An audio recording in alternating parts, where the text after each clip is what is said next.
Hello everyone, welcome back to my YouTube channel Graphics by Amit. Today we gonna discuss about CorelDRAW 2020. तो आइए देखते हैं CorelDRAW 2020. तो CorelDRAW 2020 की ये थर्ड क्लास है. चलिए स्टार्ट करते हैं क्लास थर्ड. पहले मैं डॉक्यूमेंट का ही नेम दे देता हूँ क्लास 3. कस्टम रहने देता हूँ. Number of pages 1, RGB size 15x20 मैंने रखा है. ओके करते हैं.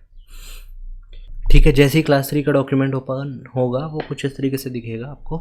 ठीक है, उसके बाद एक काम करते हैं अपन, जो पोर्ट्रेट मोड लिया मैंने इसे लैंडस्केप कर देता हूँ. और हाँ, एक चीज़ आपने नोटिस की होगी कि मैंने 1CDR करके एक फ़ाइल ओपन की है. ठीक है, मैं इसे क्लिक करता हूँ. आप लोगों को कुछ चीज़ें बतानी थी इसलिए मैंने पहले से इसे ओपन करके रखी थी. चलिए मैं बताता हूँ क्या है वो चीज़. ठीक है, तो सबसे पहले क्या करेंगे अपन की अलाइनमेंट्स जो है वो जानेंगे. अलाइनमेंट्स होता क्या है? अलाइनमेंट्स सबसे ज़्यादा ज़रूरी चीज़ है. किसी भी चीज़ को जब भी आप ये प्रिंट आउट करेंगे या आपको कोई चीज़ मैटर या ऑब्जेक्ट्स सबको प्रॉपर अलाइन करना है तो अलाइनमेंट्स के शॉर्टकट्स और अलाइनमेंट आपको आना चाहिए. और अलाइनमेंट होता कैसे वो मैं आपको बताऊंगा.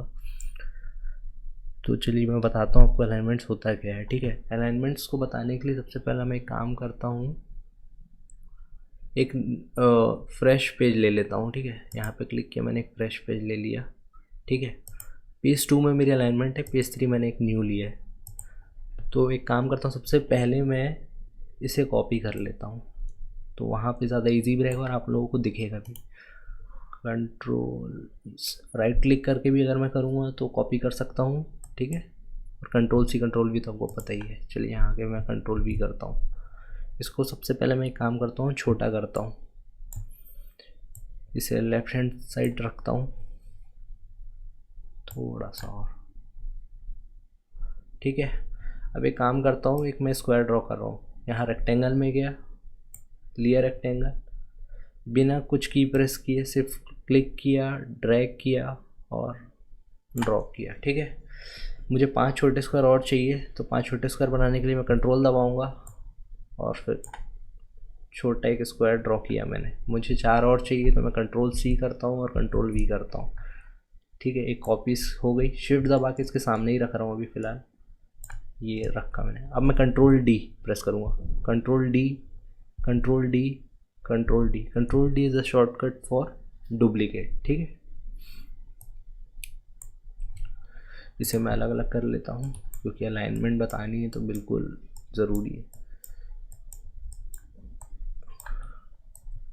देखिए ये जो 5 बॉक्सेस हैं, थोड़ा यहाँ ले आता हूँ आप लोगों को तो क्लियर दिखेगा. मुझे इन बॉक्सों को प्रॉपर इस पेज के अंदर अलाइन करना है. सो क्या करेंगे आइए देखते हैं.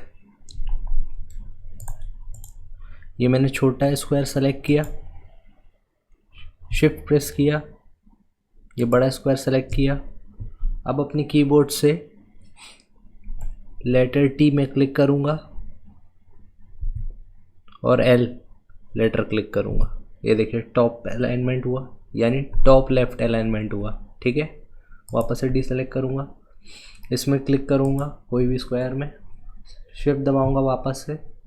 उसके बाद बड़ा स्क्वायर सेलेक्ट करूँगा. उसके बाद कौन सा करना है मुझे, बॉटम लेफ्ट अलाइनमेंट. तो बॉटम का B और लेफ्ट का L. देखिए बॉटम लेफ्ट अलाइनमेंट भी हो गया, सेकंड वन. अब मैं सेंटर अलाइनमेंट करता हूँ. ठीक है, एक काम करता हूँ, सेंटर अलाइनमेंट पहले से करने से पहले मैं बॉटम राइट अलाइनमेंट करता हूँ. ठीक है, तो बॉटम राइट अलाइनमेंट करने के लिए कैसे करेंगे, क्लिक किया, शिफ्ट प्रेस किया, स्क्वायर दबाया जैसे पहले किया था. अब B और लेटर R हो गया, बॉटम राइट अलाइनमेंट भी हो गया. वापस से D सेलेक्ट करूँगा, सेलेक्ट किया, शिफ्ट प्रेस किया, बड़ा स्क्वायर सेलेक्ट किया. अब कौन सा करूँगा, टॉप राइट अलाइनमेंट. तो टॉप का T और राइट का R हो गया.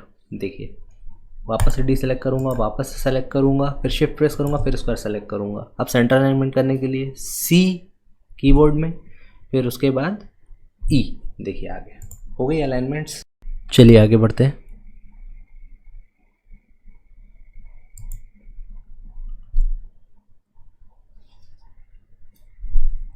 रूलर गाइडलाइंस अलाइनमेंट गाइड्स क्या होती हैं इसके बारे में बात करेंगे, लेकिन सबसे पहले रूलर्स लाते कहाँ से हैं. व्यू में जाएंगे, रूलर्स अभी क्लिक है इसलिए ऑन दिख रही है आपको. ठीक है, मैं वापस इसे अनक्लिक करता हूँ, वापस इसे क्लिक करता हूँ, देखिए आ गई रूलर्स, ये ऊपर की तरफ दिख रही है आपको। एक मिनट में दिखा रहा हूँ आपको कहाँ है।